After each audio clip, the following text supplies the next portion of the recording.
ایک لمحہ تمہیں ایسا بھی میسر ہونا چاہیے اپنے اوقات زندگی میں جس میں تمہارے اور تمہارے رب کے درمیان کوئی بھی نہ ہو۔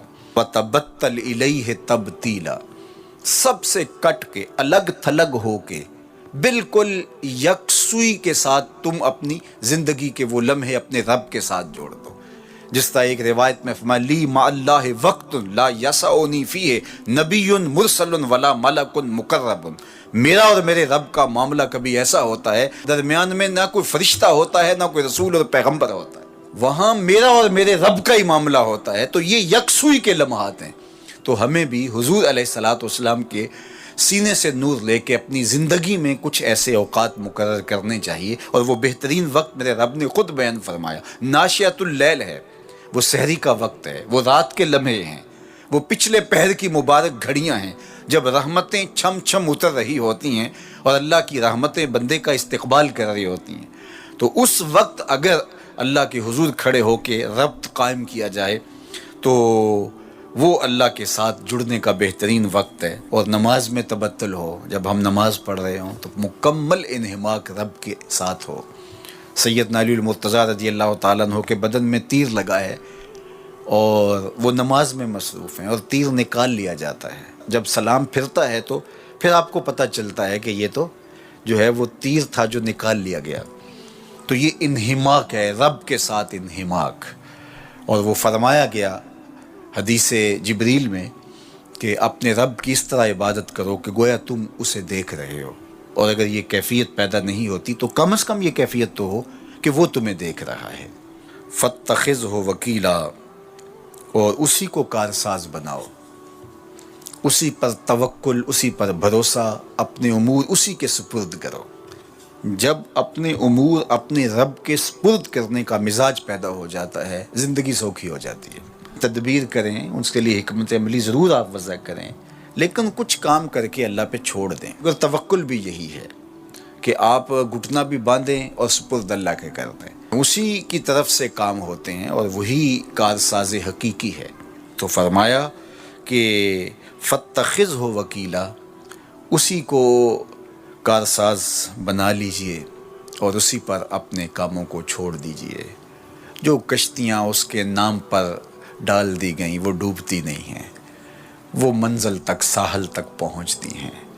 تو ہمارا تو اتنا ہی کام ہے کہ کشتی ڈال دی، لیکن اس کو پار لگانا تو اسی کا کام ہے۔ تو اسی لیے ہم سواری پر بیٹھتے ہوئے کہتے ہیں کہ مالک اس کو مسخر تو نے ہی کیا ہے ہمارے لیے، ہمارے میں طاقت تو نہیں تھی کہ اس کو مسخر کر سکتے۔ تو یہ اس کے کرم سے ہوتا ہے، تو وہ اگر چاہے تو کوئی مشکل نہیں ہوتی۔ تو اس لیے اپنے کاموں کا کارساز اسی کو بنایا جائے۔ ایک بزرگ تھے، وہ دریا کنارے وضو کر رہے تھے۔ ایک بچھو تھا جو ایک لکڑی پر تیرتا ہوا، کبھی پانی کے ہچکولوں سے وہ ڈوبتا بھی اور کبھی لکڑی کو تھام لیتا، یوں پانی کے بہاؤ پہ جا رہا تھا۔ تو ان بزرگوں نے دیکھا تو ہاتھ ڈال کر کے اس کو نکالنا چاہا، تو اس نے اپنی فطرت کے مطابق ان کے ہاتھ پہ ڈنگ مار دیا۔ درد کی شدت سے ہاتھ جھٹکا تو وہ گر گیا، تو پھر ڈوبنے لگا تو پھر پکڑا اور پھر اس نے ڈنگ لگا دیا۔ 7 مرتبہ اس نے ڈنگ مارا، اور آپ اس کو نکال کے 8ویں مرتبہ باہر نکالنے کی کوشش کر رہے ہیں۔ تو مرید نے کہا جو پاس بیٹھا تھا، حضرت یہ بار بار آپ کو ڈنگ مارتا ہے اور آپ اس کو نکالنے کے لیے کوشاں ہیں۔ فرمایا وہ اپنی بری فطرت سے باز نہیں آتا، میں اپنی اچھی عادت سے باز کیسے آ جاؤں؟ تو لوگوں کے ساتھ رویہ اچھا رکھے، وہ جو بھی رویہ رکھے۔ ہم کہتے ہیں کوئی اینٹ اٹھائے گا تو ہم آگے سے پتھر اٹھائیں گے، تو یہ کیا کمال ہوا؟ لوگ کہتے ہیں تم 1 قدم پیچھے ہٹو گے میں 10 قدم پیچھے ہٹوں گا، تو یہ کیا کمال ہوا؟ تم کہو میاں تم جتنے مرضی قدم پیچھے ہٹو، میں بھاگ کے تمہارا دامن پکڑ لوں گا، تمہیں جانے نہیں دوں گا، ایک دن تجھ کو بھی جیت لوں گا محبت کے زور پہ۔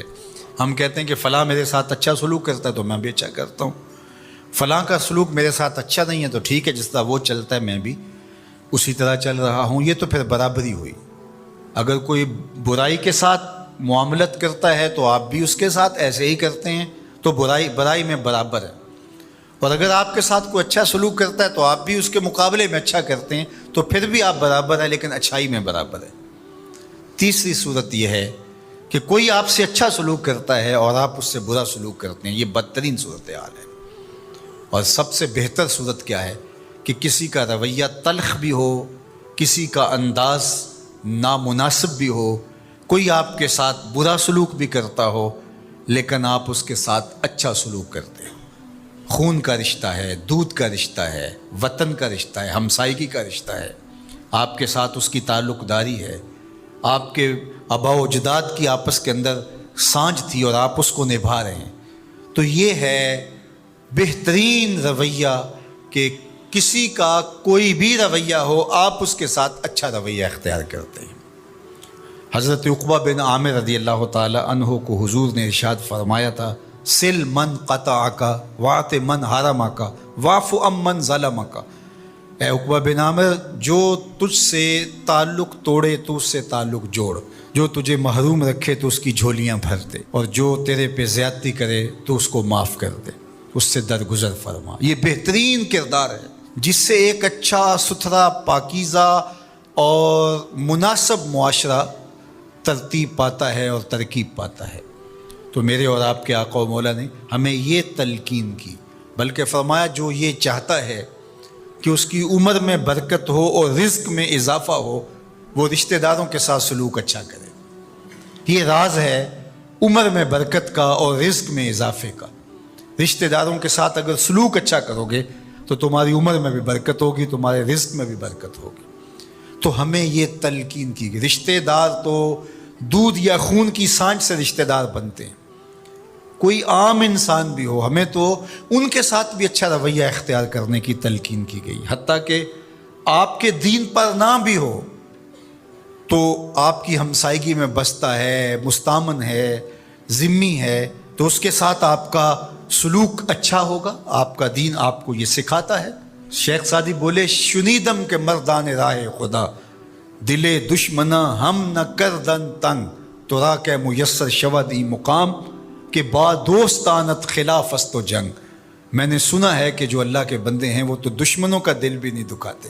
تجھے تصوف کے مراتب رفیع کیسے نصیب ہو سکتے ہیں؟ تو اپنوں سے جنگ چھیڑ کے بیٹھا ہے، تو اپنوں کے گریبان پھاڑ رہا ہے، اپنوں کی پگڑیاں نوچ رہا ہے، اور تو اپنی رشتہ داریوں کو توڑ رہا ہے، تو اپنے ہم منصبوں کے ساتھ الجھاؤ میں مبتلا ہے، اپنے ہم مسلکوں ہم مشربوں کے ساتھ تیرا الجھاؤ چل رہا ہے، تیری لڑائی چل رہی ہے۔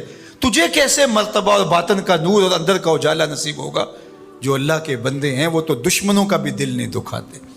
انسان تو انسان رہے، وہ تو جانوروں کے ساتھ بھی رویہ اچھا رکھتے ہیں کہ یہ اللہ کی مخلوق ہے۔ مخلوق ہونے کے ناطے سے الخلق و عیال اللہ، تمام مخلوق اللہ کا کنبہ ہے، اور اس کے ساتھ اس نے سلوک، ان کا کچھ بھی رویہ ہو۔ حضور کے غلام اور اسلامی معاشرہ، اس میں یہ کس طرح چیز